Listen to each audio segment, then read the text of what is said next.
my privilege to share the same screen with Dr. Virenchi. Incidentally, he's also been my student at one point, and he's a psychiatrist I admire, I feel very proud when I see him grow the way he's doing. So, coming to the topic proper, yesterday was World Suicide Prevention Day. So, whenever a person commits suicide, he's not only taking away his life, he's taking away a lot along with him. For instance, whenever you as a parent would read in the newspaper about a child about your age committing suicide, you tend to hold your child a little closer. You tend to get worried more about their health, and you tend to give importance to a lot of behaviors, worrying that this, if we do not fulfill their dreams, would they end up like the child I read about in the newspaper? Thereby, are you really helping the child or harming the child? So it has different effects on all of us. Imagine a parent who's left behind once the child dies, or the spouse that is left behind. They are prisoners of a lifetime of guilt. So for the person who commits suicide, the story is over. And for the survivor, the lifetime imprisonment of guilt is continuing. Think of the mental health workers. Think of people like us who spend a lot of time with you. See, when you compare a psychiatrist to a cardiologist or an endocrinologist, for instance, we give you far more time, we give you far more of ourselves also when we talk to you. So when we lose a patient, we also are traumatized and wonder what could they have done different to save this life. And incidentally, many of these people would have met some mental health professional in the last 48 hours of their lives. So, remembering once a child, I want to start off this conversation with remembering once a child um, who I lost to suicide. Now, I and Dr. Virenchi come from different ends of the psychiatric spectrum. He is more into private practice. He's a public speaker. He has access to lots of students to whom he interacts with. I come more from the government sector and Roshni, which is an NGO sector. But horrifyingly, our experiences with suicide will coincide, as you will realize as we go along. We decided not to make it a very academic session with presentations and all, but rather talk to each other about our experiences. That way, making it more accessible to all of you. And we do welcome any kind of questions you have at the end. So we are looking at a more of a non-scientific, very easily understandable session. I hope you go along with all of us. So this child I was talking about who I lost to suicide was all of 18 years old, just completed his inter. And this is a very recent case, so very fresh in my mind. He came to me with his aunt, who's a doctor, and he was severely depressed. He had a family history of suicide. He was treated by me. He got better, and he was counseled repeatedly that you should not stop medication because it will tend to relapse. Once he got better in 2-3 months, he had a discussion with his aunt, who's a doctor, unfortunately, though not a psychiatrist, and who mutually decided that medicines are going to be harmful in the long run. He's going to get addicted, maybe possibly put on weight, and maybe not be able to continue with academics, which was not all true. He was doing excellently well, but this was future apprehension. And they decided mutually that they just should stop medication. And he thought that he would get better if he jogs every day. Now, while I'm not taking away anything from exercise, it is not a substitute for medication. It is an addition to it. So what happened was he stopped. He started regular routine and exercise and all that, and he did cope very well for some time. What happens is the brain, after a point, without a support of the chemicals which it is missing, tends to collapse on itself, and that's what happened. And depression returned with a vengeance. He was not in follow up. His aunt comes to me after 3 months, telling me that he hung himself and is dead, all of 18 years, and died. Died because of the misconceptions about our drugs, died because of a fellow doctor not educated enough to understand that depression is as serious as maybe a diabetes, hypertension, or even cancer, because they all tend to take your life in the long run. So, this is the importance of World Suicide Prevention Day. We are trying to reach out to you to tell you that your mind is as much as a part of your body and it requires equal attention. So, from there, and what do you think has happened? The aunt has also now gone into depression, understanding the onus of her own responsibility. The trauma is stayed in my head as well, wondering what else could I have done to save this precious life of an 18-year-old. And can you even imagine what the mother is going through? So from here, I want to ask Dr. Virenchi that the recent statistics are telling us that unfortunately the suicide rate seems to be maximum between the ages of 15 to 45. What do you think are the causes and how alarming is the situation? Thank you so much for the kind introduction, ma'am. It's a privilege sharing this space with you. I really couldn't sleep last night, and I was telling my family that I would be doing this session with Dr. Sri Lakshmi Garu. And coming to the question, ma'am, undoubtedly it's very unfortunate because when we talk about the age group of 15 to 45, we call it as a productive age group. I think probably at that age, a child is deciding what he wants to do in his life. And then when he comes to his 20s, he's trying to find himself a job to settle down, and then gets into a relationship, starts a family, and starts raising the family. And this is a very important age group in every individual's life. And if you ask me what could be the causes, I think in the recent trends, I would say the current lifestyle of individuals is something that we need to speak about. So for an example, ma'am, if we take a story of a nuclear family where there is a father who's 45-year-old, a mother who's 42-year-old, and they have a child who's 15 or 16-year-old. Now, if we look at each of these lives, because I'm trying to give this example because this is something that we commonly see probably in our own households or in our neighborhoods.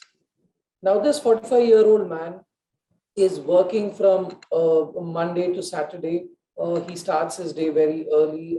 He's working till late nights. Does not get time to spend with his family. Does not get time to meet his friends or meet his relatives. And at the same time, the mother, especially in today's world with COVID, not having access to a lot of help, she's taking care of the whole household activities, then taking care of the child, then taking care of her own job. And then we have the 16-year-old boy who's going to an international school. I'm saying an international school because probably they don't get enough sunlight with all the air conditions. And then the competitive spirit that the child has or has been exposed to, where he's probably going for all these competitive coaching centers from the 5th standard and 6th standard, does not get enough time to spend with his friends, does not get enough time to spend in the sunlight, does not get enough time to spend or play. Now, this is a very common scenario that we see in our day-to-day lives. Now, when we try to look at this particular situation, what we clearly understand is, be it the child, be it the mother, be it the father, one being a nuclear family, do not have much social support. Second, none of them are having decent biological functions like good sleeping habits, good eating habits. None of them have any physical activity happening in their life. And extreme stress is one of the most important things. The father is stressing out because he wants to take care of his family. The mother is stressing out because she has to take care of the household activities, health of the child, health of the husband, as well as her own health. And the child is in this competitive world where he needs to prove himself every single day. And now this kind of lifestyle undoubtedly is something that could be pushing an individual into stressful situations, which could be leading into psychological health conditions, which could be leading into suicides. So I would say the current lifestyle that all of us are living is something that we need to be blaming. And the most important thing is when any of these individuals or when all of these individuals suffer with a mental health issue, unfortunately, none of our education systems have ever taught us coping mechanisms. We've been taught about how to achieve, how to win something, how to be on the top, but we've never taught how to deal with such situations when there is a failure or when there is extreme pressure. And like you said initially, the mental health awareness among everyone is so low, and that's surely one of the results for these alarming situations. While I was listening to your story, ma'am, I was trying to remember, similar stories what patients tell us. And one most important question, what people usually ask us, ma'am, what people are always worried about somebody having a suicidal thought or somebody having who's already committed, attempted a suicide once. What they usually ask us is, how do we get to know that my near and dear ones are suicidal? And this is something very important, which probably has to be taught from school level so that people are able to identify. But unfortunately, we always miss this out. Would you like to throw some light on Yes, this? yes, a very relevant question, because many of us do not understand the boundary between normal mental health, which may be stressed at times, to when we have actually crossed over into an illness and which needs more attention. And like you rightly pointed out, our lifestyle, our extreme lack of social support, the lack of connectedness is definitely a contributory factor. So whenever the risk signs of suicide is something that everybody should be aware of. Now let's divide it into two types. One is an attempt where it is more a cry for help. The person doesn't want to die. There is no intent to die and say that I want to end my life, but rather, look, I'm so distressed. I want to die. I rather die rather than live this kind of life. Can you please help me? Is this cry for help? Which what we generally call as a parasuicide, and which is a person actually wanting to life. Let's say scenarios mind who has a frequency with her husband. Every time she fight, takes her and put around her neck, of her husband wanting to choke her. Now we know scientifically it is not possible to choke ourselves to death like that with our own hands. Our body tends to take over. However, we do not belittle her saying that this is drama. We need to understand what is leading to this behavior.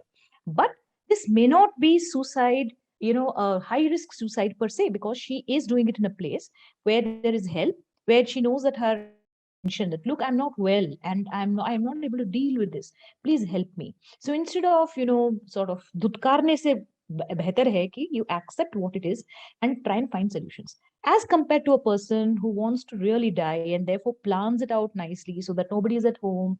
They lock all the doors from inside and then they hang themselves, use some material to hang themselves. This, and even though they're safe, this is a serious suicide attempt. So the factors that we need to look for basically is there an underlying mental illness that seems to be contributing? I will quote a very interesting article I read today. If you have a family history of breast cancer, but the minute the woman is 30, 35, we all tell them that go for mammography, go for self-examination, so that you catch the cancer early and you treat it. Similarly, if you have a family history of suicide or a mental illness, are you able to hear me, Dr. Virenchi? Yes, If ma'am. somebody's, yeah, okay. Somebody says I'm not getting volume. Okay.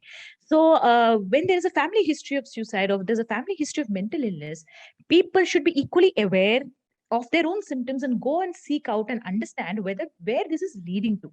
This may not lead to mental illness, this may not lead to suicide. However, if you have a family history, that the point I'm trying to make is, if you have a family history of suicide, the risk of suicide is more.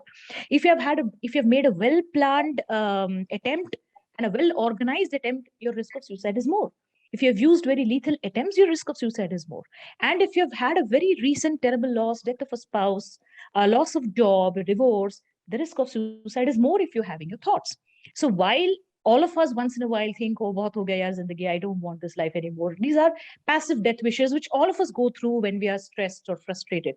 But having a well thought out plan, having the means, thinking of the means on which to do it, making a plan for it, giving away your favorite things, writing a will, talking about death often, and having a family history of suicide, or at least having any attempts in the past, whether it be para-suicide, or you may be in a suicidal attempt, serious suicidal attempt, or a attention seeking or a para-suicidal attempt. All these are risk factors that need to be taken into account. So serious risk factors are, as somebody said, I'm going fast, so I'm going to repeat myself slowly now. Serious risk factors are when you have made an attempt in the past, when you have a family history of either attempted or completed suicide, when you've had terrible tragedies in the recent past and you don't know how to cope, and you have an underlying mental illness which is increasing your tendency to commit suicide. And included in that mental illness is also use of substances, maybe cannabis, maybe weed, maybe alcohol. So all these are very high risk factors which the family members should be aware of. Dr. Virenchi, you very interestingly talked about the social factors, which I will elaborate it now. And I'm keeping on talking of family history of suicide. So do you think there is also a genetic component to suicide apart from the society and pressures that we live in? Well, undoubtedly, a lot of genes have been proven to be responsible for people with suicidal thoughts. And undoubtedly, having a family history or having these genes in us makes us more susceptible or makes us more vulnerable to such situations. I remember my dad in a very funny way always used to say, in Telugu, he would say that వంశపారపర్యంగా వచ్చే వ్యాధులు అడగకుండా ఇచ్చే ఆస్తులు అని. So when we always look for what our fathers are going to givers, or what we are going to inherit from our family, we need to remember that I think genetic illnesses are something that we inherit.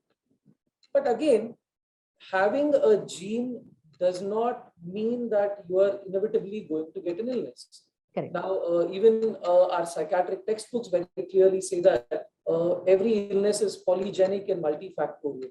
So there are multiple genes involved, as well as there are multiple external factors involved. And I think you brought up a very important aspect sometime back, ma'am. You spoke about screening mental health. I think this is something probably most of the developed countries have started doing, but probably India, due to many factors, have not been able to do it. And this is very practical and makes so much sense. It sometimes gets difficult for me to understand why people don't accept it.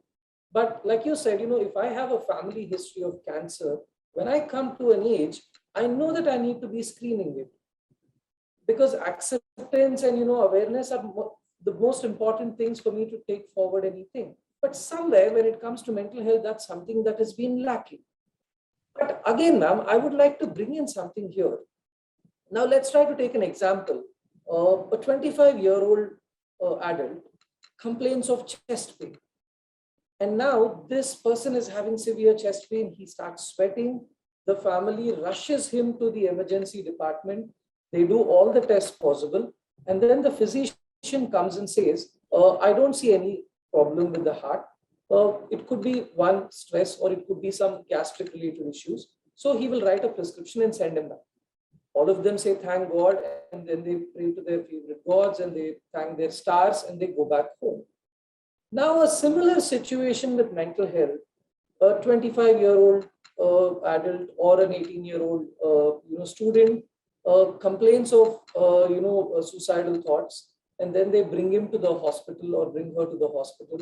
The psychiatrist evaluates and then says, okay, I don't see the severity as of now, but this is what we need to do. But now an attendant or one of the family members comes inside and says, doctor, I don't know why I feel she is seeking my attention, or she's acting very dramatic. She always does this to gain our attention. So it is brushed off. So how do you think that these situations have to be handled by the mental health professional, by the family members? And how do these behaviors affect an individual's mental health? Correct. Very, very relevant question. And this is something every psychiatrist faces, every mental health professional faces. So, your question is also linked to one question we just got in the chat, that how do I convince a 70-year-old with no insight that they have mental illness? Now, let's ask ourselves one thing. If my family, same example that you've given me, Dr. Virenchi, if my family member has having chest pain and is sweating, I rush him to the emergency and I want him to get treated. And if it's a cardiac illness, we're very worried and we want to treat. Similarly, the same emergency does not seem to come about when the person is either having a panic attack or is having aggression because of his suspicions or is hearing voices. Now, somehow we mistake, all of us mistake this as something which is in our control.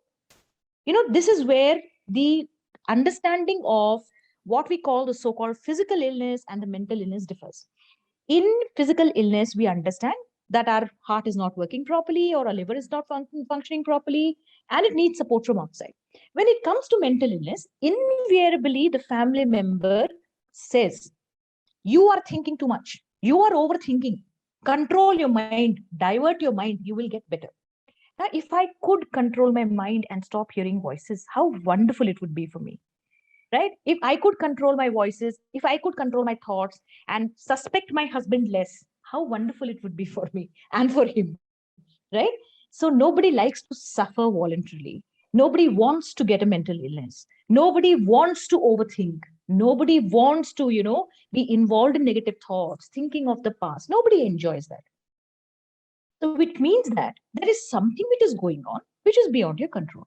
Now, we as psychiatrists possibly are a little ahead in understanding the genetics and the connections to the brain, which give rise to this repetitive thought, these negative emotions and all that. So The need of the hour is people like you who need to raise awareness about, and myself as well, as we need to raise awareness about the fact that mental illnesses are medical illnesses which are not under our control. Yes, there is contribution of the environment, but so does hypertension. If you have high blood pressure, are you not told to do yoga and meditation? Are you not told to have a salt restricted diet? Are you not asked to, give lead a stress free life? We just lost Siddharth Shukla at 40 to death, to cardiac arrest, to a heart attack. So everybody started talking about stress and the fact that you need to reduce your stress, which means physical ho, mental ho, body se hi nikalta hai. It comes from the body. And like your father rightly pointed out, it is an inheritance we cannot avoid. And because there is a medical cause for it, it has to be treated medically. There will be other situations which are under our control. We can control our diet. We can control our exercise. We can reduce our stress by visiting our psychologist friends. So many things can be done. But unless you treat the underlying structure, तो वो roof को तो गिरना ही है. That is the thing that I'm trying to say.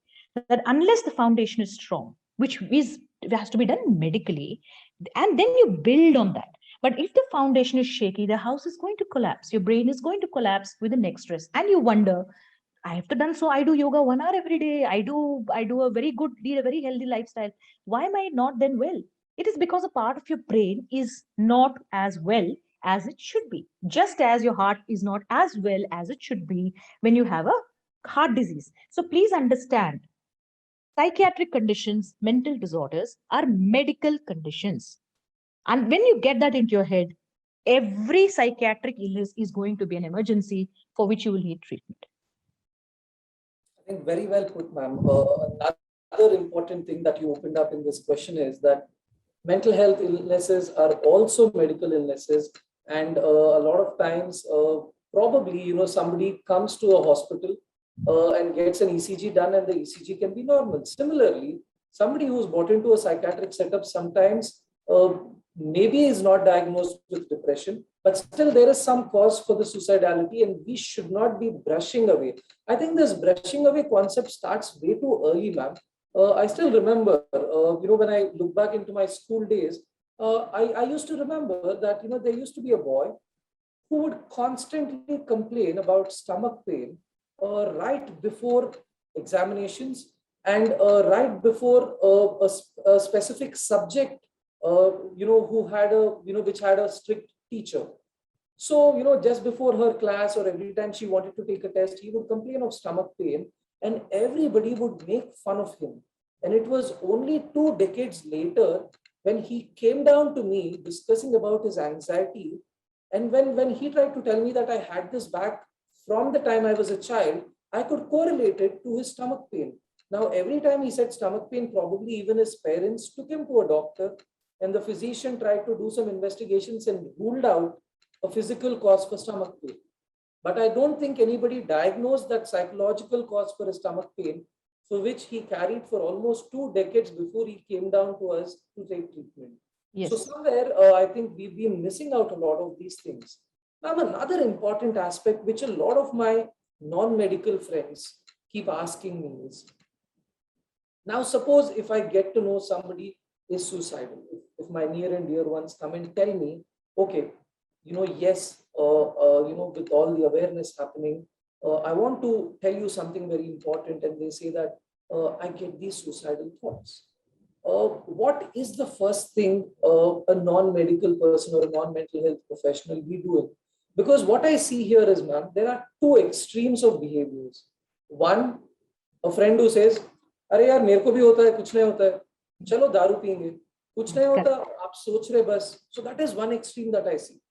Another extreme that I see is, I think over diagnosing it, or not over diagnosing it, but over involving into the treatment and saying, नहीं, like you said sometime back, आप बस योगा करो ठीक हो जाता, आप बस खाने में ये खाओ ठीक हो जाता. So these are the 2 extremes that I see. So how should a non-medical person behave, and how do they guide that individual? Yes, and a very relevant question, which I'm sure you're facing also every day. I will ask you what you do also once I'm done with what I have to say.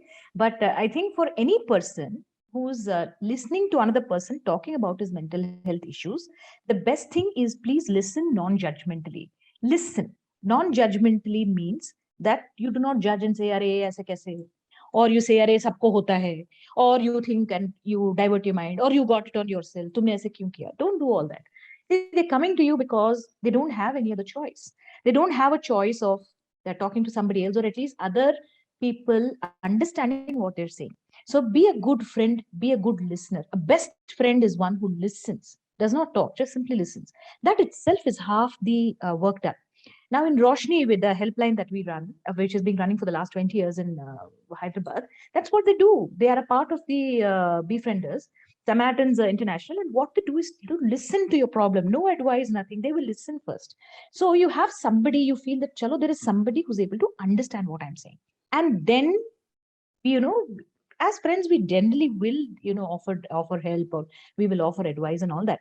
But if you feel that no, this is going beyond a point where I am not able to understand what is happening here, and this person may be at risk, please reach out to the nearest mental health professional. See, there's a lot of stigma coming to a psychiatrist, paglo ka doctor hai. Though after seeing Dr. Virinchi, I'm sure you realize that psychiatrists can be very good looking and celebrity types also. Yeah. So don't worry about the stigmatizing. See, I'm just trying to make it light. So don't worry about the stigmatizing thoughts. What will my neighbors say? What will my parents say? What will, paglo ke doctor ke paas jayenge? What they will give us medicine, will be addicted for life. These are all false information. This is false information. Get your right information. If you don't know, go online, read reliable websites. Don't Google. Google will give you all kinds of nonsense there. But go to some scientific sites and read. Reach out to your neurocounselor friends. Reach out to your neuropsychiatrists. Watch YouTube videos which will give you some amount of guidance and then guide your friend. But what, like I'm saying, as you cannot, advise a person about cardiac, I'm having chest pain. Arey chal yaar, koi nahi, you're thinking about it. You don't do that, right? You're afraid. Okay, if I give wrong information, this fellow might get a heart attack and die. Similarly, when somebody is complaining of mental health issues, first be a good listener. Second, see who is the right person to reach out to, and please do take them for professional help. That's the best thing that I can advise all of you. But Dr. Virenchi will have different experiences because of his work with various students, I'm sure, who keep reaching out to you, asking you about help. So, how do you deal? I also want to know from that. Well, ma'am, I think one of the basic concepts, most important things, like you said, is listening to them non-judgmentally. And unfortunately, what is happening in today's scenario is, if a student is in equal contact with his friends as much as with his family, I see that they are able to share these situations better than with their family members. Because family members, I think, probably because of lack of understanding of mental health, the first thing they the first thing that what we are seeing is the panic in them that is stopping their child from talking to them. As soon as somebody says, I feel depressed, oh my God, now if you get a mental health issue, what about your career? What about your marriage? Correct. How is the society going to react? How can we tell people that we have a psychiatric patient at home? So I think this kind of panic that is coming is stopping a lot of students from discussing with their family members. But at the same time, I think with in today's generation, I see a lot of youngsters understanding mental health. A lot of times when someone is suicidal, I see them coming with their close friends in the same age group than with their family members, and they request us to hide it from their family members. And now the issue comes here because, one, respecting my patient's confidentiality, at the same time thinking about my patient's safety.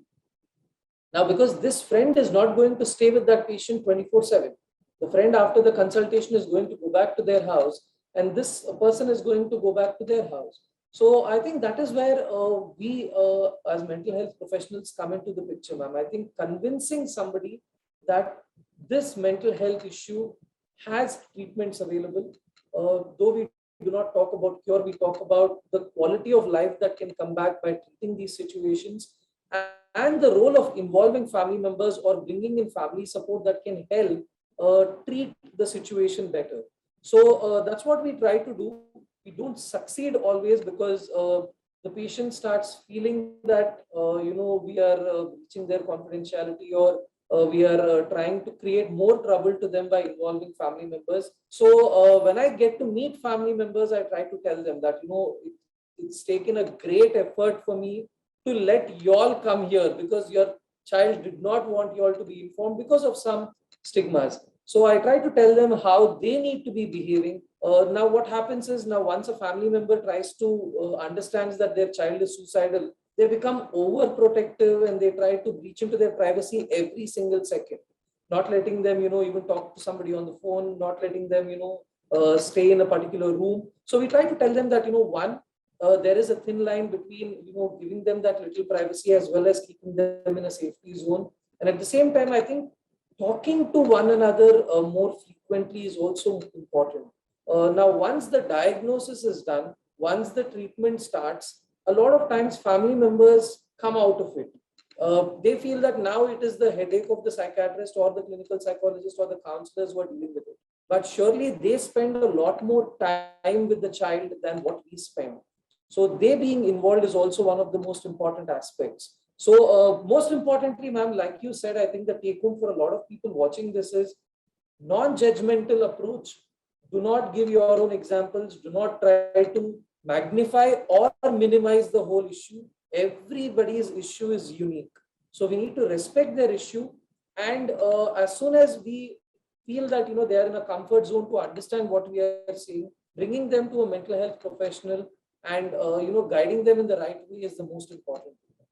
Wonderful. You very rightly said that every person's issue is unique. Your stress may not be my stress. For you may feel that itne chote stress se he's reacting like that, and I am not even reacting to such big problems in my life. But my problem is not your problem, and my life is not your life. So this is a very important thing that you've taken up. For the sake of sort of summarizing what we've talked till now, before we go on to how to help them, could you again tell us a little bit from your experience about what are the warning signs a family should look for when a person is expressing death wishes, or at least when we find that the child or the adolescent or the adult's behavior is changing, they're withdrawing, they're not interacting as before? Is this person suicidal? So from your experience, if you could give us a few examples and give us some pointers on how to recognize. Well, ma'am, what we usually see is suicidal thoughts are there in some of the psychiatric conditions, especially like depressions and bipolarity.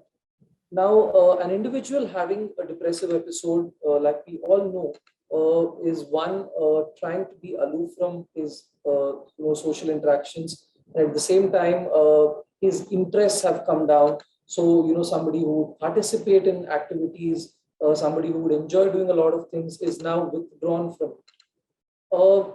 As much as this individual is being diagnosed with depression, it is equally important to understand the severity of the depression also, because a lot of times we do see that this depression could be having a suicidal ideation, which is an emergency, like you said sometime back. So now, for us to identify somebody having a suicidal ideation, there are two ways. One, like the question that you asked me that we're going to discuss, looking at the warning signs, which is important. Two, making the person speak out comfortably, which is not very easy, because somebody who's already depressed is having a lot of negative ideation. So I think this aspect that we are discussing now about identifying warning signs should be probably a question that every 10th student should be knowing before they come out of school. So coming to the topic directly, some of the warning signs that we usually look at is one, withdrawing from their most favorite activities. So a child not going to school is not something of my worry, but a child who is not going to play or not going to meet his closest of the people is something that I'm worried about. Secondly, trying to constantly tell people or ask people how they would feel in their absence. A lot of times we see individuals going and asking their mothers, "Mom, how would you feel if something happened to me? How would it be in my absence? Would you be able to cope up?" So if somebody is speaking such words, I think it's something that is, warning us that, there is some negative thoughts running inside an individual's head.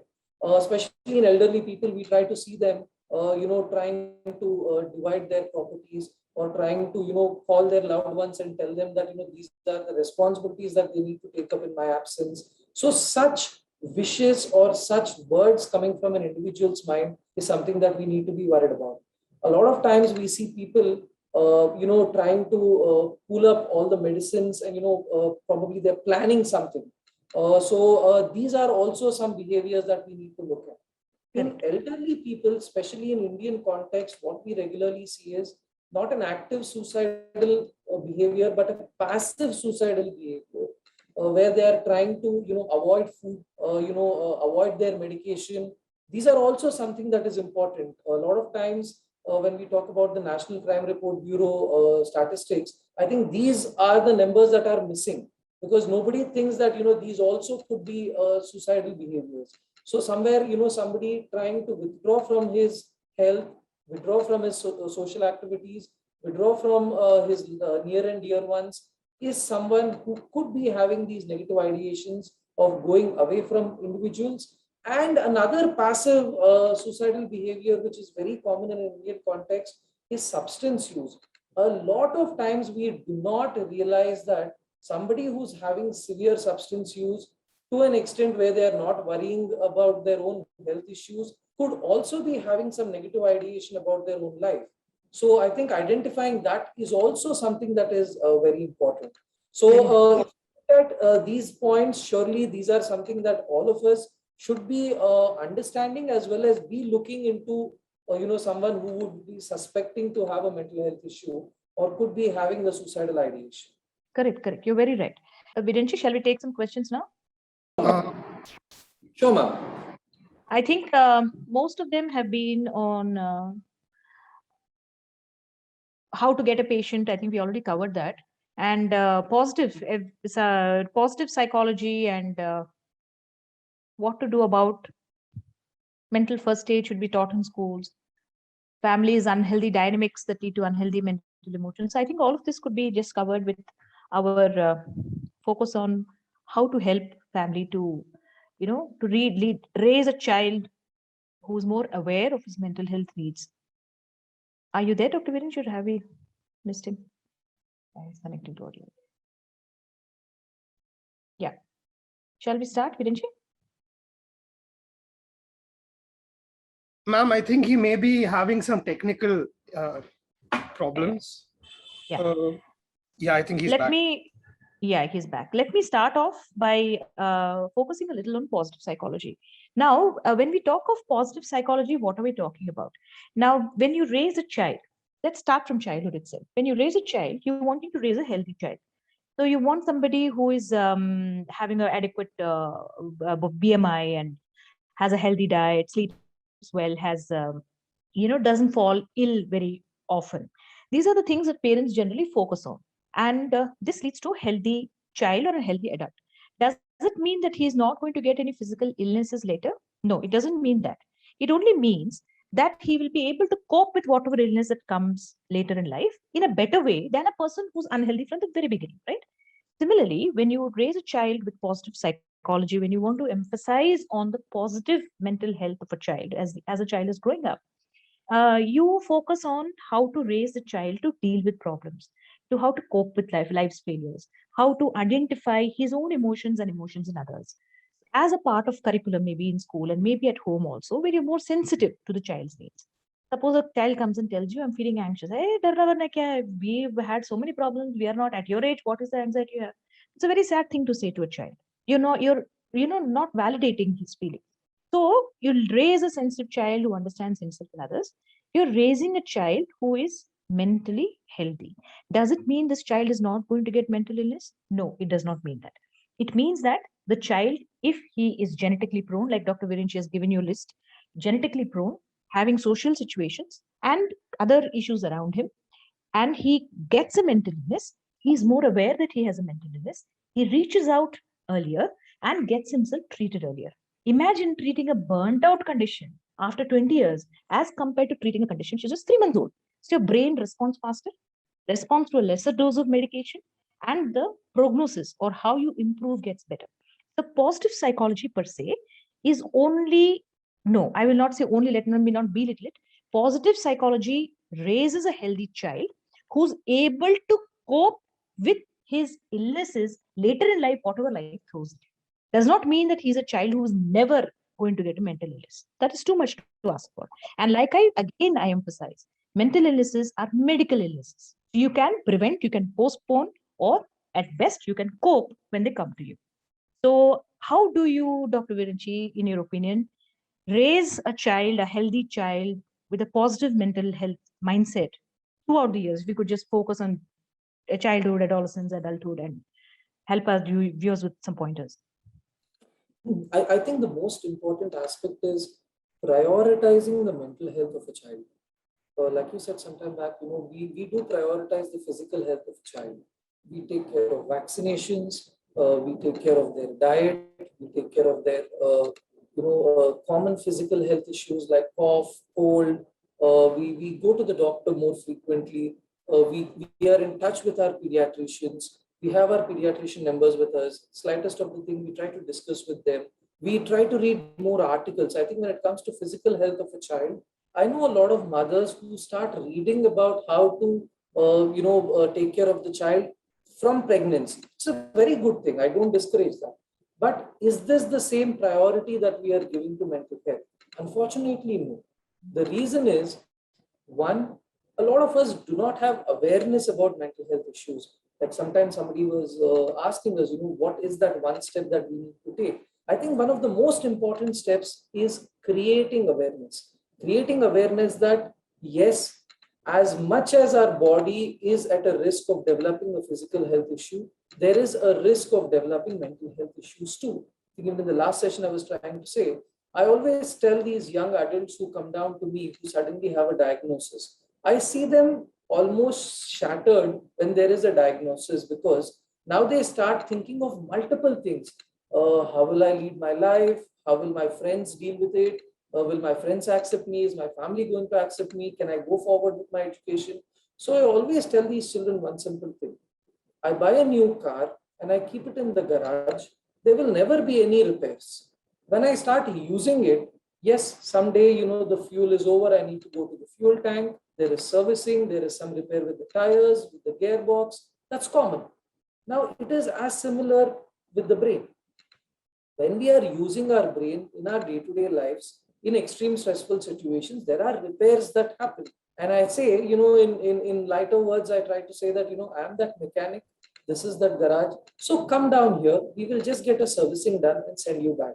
I think this kind of awareness and this kind of destigmatization of mental health is something which all of us should be looking at, for individuals to, one, understand their issue, two, very confidently come down, sit with a mental health professional and start discussing about, their issues. So awareness is one of the most important things that I always ask for. Second most important thing is acceptance. And this acceptance is not just from the person suffering from it, but even their family members. A lot of times, an individual, 15-year-old, 16-year-old child comes and says, I am facing depressive symptoms.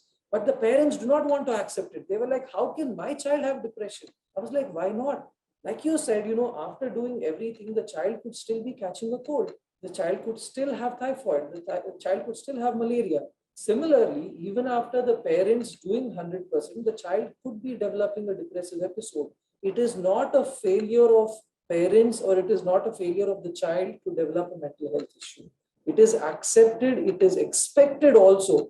As much as, a child who goes onto the ground and plays and, comes back with an injury, it is that common that, a child who's exposed to this stressful environment to have a mental health issue. I think if these two aspects are imbibed into every individual, the suicide rates can surely come down, and the burden on individuals suffering, the burden on mental health professionals, because I think all of us, ma'am, especially when you're working in a government setup, I'm sure we all know how Gandhi Hospital has been in the last 2 years, and the mental health issues have suddenly come up. So the burden falling on the mental health professionals as well as people suffering is going to come down with, one, awareness, and two, acceptance. Correct, correct. So very right. So very right. So reducing the stigma around mental health discussions is very important, and that I think should school mental health education plays a very big role, because once you start talking in schools about this, we used to have classes on moral science. So, well, to study about kindness, empathy, and all that would be a day-to-day thing with us, and we would have imbibed it so much into our daily lives. Similarly, if you talk of mental health in a very commonly acceptable way in schools and have curriculum there, for them children it becomes normal to talk about mental health. Nobody else will, when they grow up, think, oh, what will a neighbor say, or will I get married, or will I get a job or not. So this is what is the need of the hour. Inculcate curriculums, normalize discussions around mental health. It is very, very essential to talk of positive health, talk of mental health issues, talk of prevention strategies, talk of where all help will come from if you are going through it. There are so many people who reach out after watching videos like this and say that, look, I had an issue, but I didn't know that what I had was a mental health issue. That is a dismal state of awareness about mental health. So school, parents, the society at large plays a very, very important role in raising a child with strong mental health. Despite that, if you have, despite all your efforts, you still might get an illness if you have a genetic burden. If once a paramparanga ochedi, we cannot avoid. So there are, but you will be in a better place to face it, and take informed decisions about what you want to do.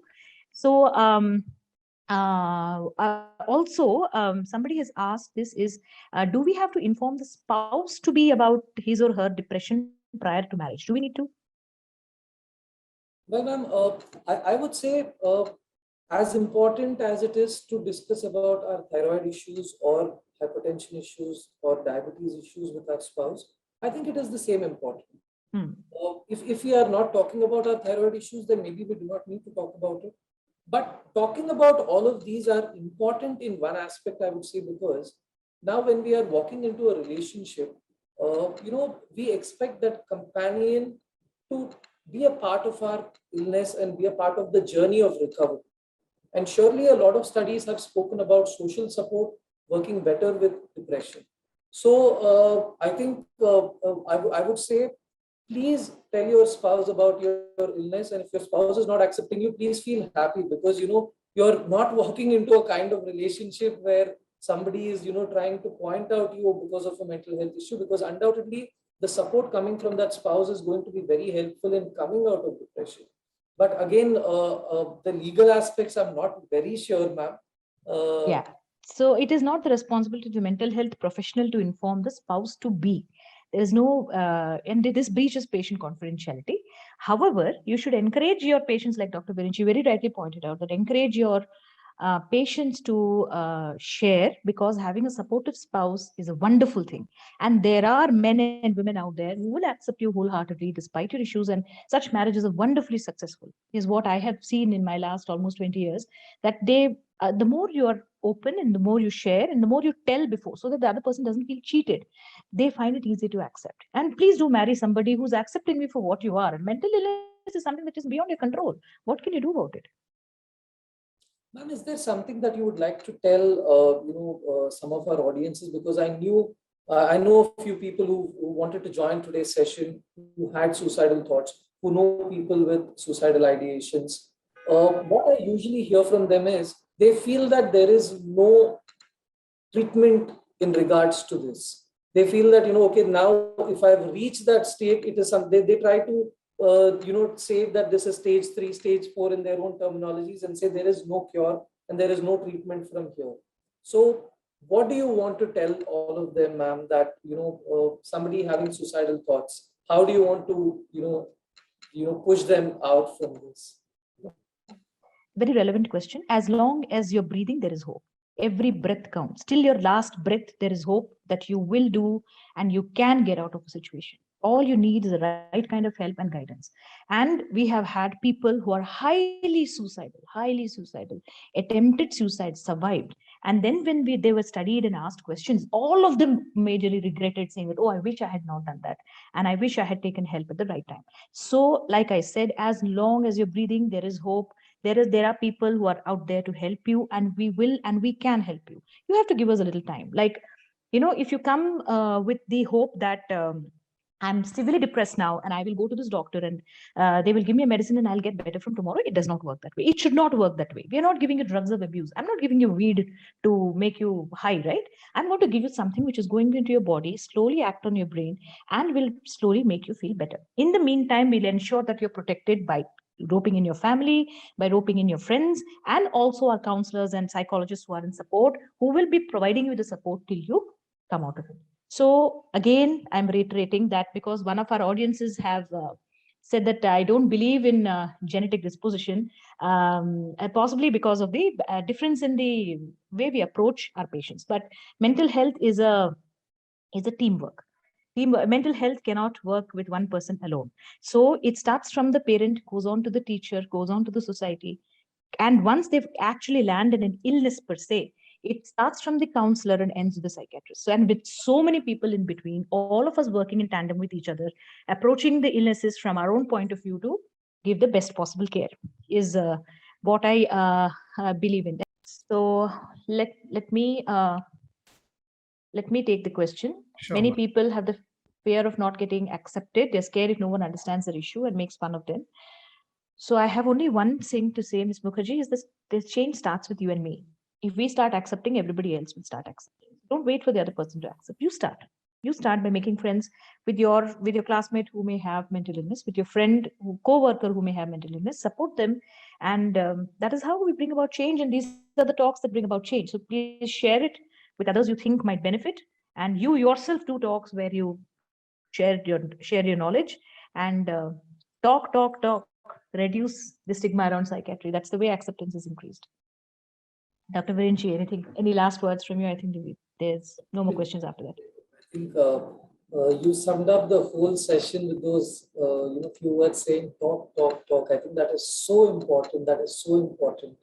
I think I as a, in the last 10 years, from the time I started studying my post-graduation and today practicing, I've seen a lot of this change, ma'am. The change that you were talking about, just because, people have come out, spoken about mental health. I think, I feel very proud to say this. Even before I started my psychiatry post-graduation, my dad would bring me to lectures where you were the speaker. Because my dad would say, Virinchi, listening to such speakers also makes a huge difference for somebody like you who want to be a mental health professional. And, frankly, ma'am, I mean, not because you're here, but not just you, I think you and a lot more, psychiatrists, in this city, in this state, in this country, have done a lot, for the situation to come this far. And I think now, like you said, I think it's important that even the non-medical people, people who are suffering, people who are interested in mental health, people who respect mental health, I think all of them should also come out and, like you said, talk and talk to an extent till where people normalize this whole discussion. And then I think the change can come down. So that's what I would like to say. Thank you. I think we're done with the questions. Yes, thank you so much, doctors. If you don't mind, can I take this opportunity to ask you one last question? What we try to do at Vishwa is essentially we try to send people off with something actionable, some tangible value. And seeing as today's event is about suicide and suicide prevention, and I know you've covered a few points throughout your talk, but just for people to take away with them, what would you say are some of the red lights or warning signs that a parent or a friend can look out for when it comes to people who are on the verge of taking these drastic steps? Yeah. Shall I go first, Dr. Virinchi? Sure. Yeah. So if you're unaware of how serious the situation is, please treat every situation seriously. If the child or adult is expressing suicidal thoughts, you're not sure whether it is attention seeking, whether it's a mental illness, whether they're actually serious about it, please err on the side of caution. You will save a life. It doesn't matter if it is not serious. What's the maximum that will happen? You go to a mental health professional and they will find out that there is an underlying issue which needs attention, maybe. That's all that is going to happen. But if you have somebody who's expressing suicidal thoughts, you're fearful that they may be expressing suicidal thoughts. One, you could actually directly ask them. Many people fear that we ask them, we may be putting ideas into their head. It is not true. It is actually a big sense of relief that somebody understands me enough to ask me this question, which I've hidden into the depths of my heart, that I don't want to live anymore. So do not fear asking questions. Of course, you may have to lead up to it without bluntly asking, but ask if you feel that they may be suicidal. If you think they are suicidal and if you think they need help, please err on the side of caution and take them to a mental health specialist, whoever it might be. They will keep referring till you reach the right source of help. But do reach out. Reaching out is very essential. Do not fear society. You will lose a life with unnecessary stigma. Virenchi, your last words, please. Well, Mr. Mani, I would like to divide it into two ways. One, what an individual says, what an individual behaves like. So when it comes to what an individual says, what we usually see is, they speaking about themselves being a burden. They speak about themselves, not being able to match up to, the societal expectations. They speak about themselves being a failure, and they speak about, these death wishes. And they, like I said some time back, they speak about how life would be after, in their absence. How others should be taking care of responsibilities in their absence. So these are all warning signs what an individual speaks. And now in the behaviors, what we usually see is withdrawing themselves from activities, not being able to be a part of, the society, not being able to be a part of the socializing world. Like I always say, we're all social animals. So we love to be a part of socializing. But, if somebody is withdrawing themselves from such behaviors, if somebody is excessively involving in harmful behaviors, like, always saying, मर गया तो मर गया, मैं बिना helmet ही गाड़ी चलाऊंगा, या मैं कुछ नहीं होता, क्या है, एक दिन मरना ही है, पी लूंगा दारू. So these are all somewhere, warning signs which tell us that there is something making him unhappy about his current life. And by working on that, I think we can surely stop, this huge situation, or this dangerous situation of he contemplating suicide as well as attempting a suicide. Thank you. Thank you so much for a very, very insightful session, doctors. We really, really appreciate it. And congratulations on all the good work that you're doing. We at Vishwa are always here if you need any support from us in any way. I would just like to remind our audience that Roshni Trust, the fundraiser, is up. Every little goes a long way in helping Roshni help those who need it. So please do go on to vishwa.org or follow the link in the chat box, and any amount goes a long way. Thank you so much.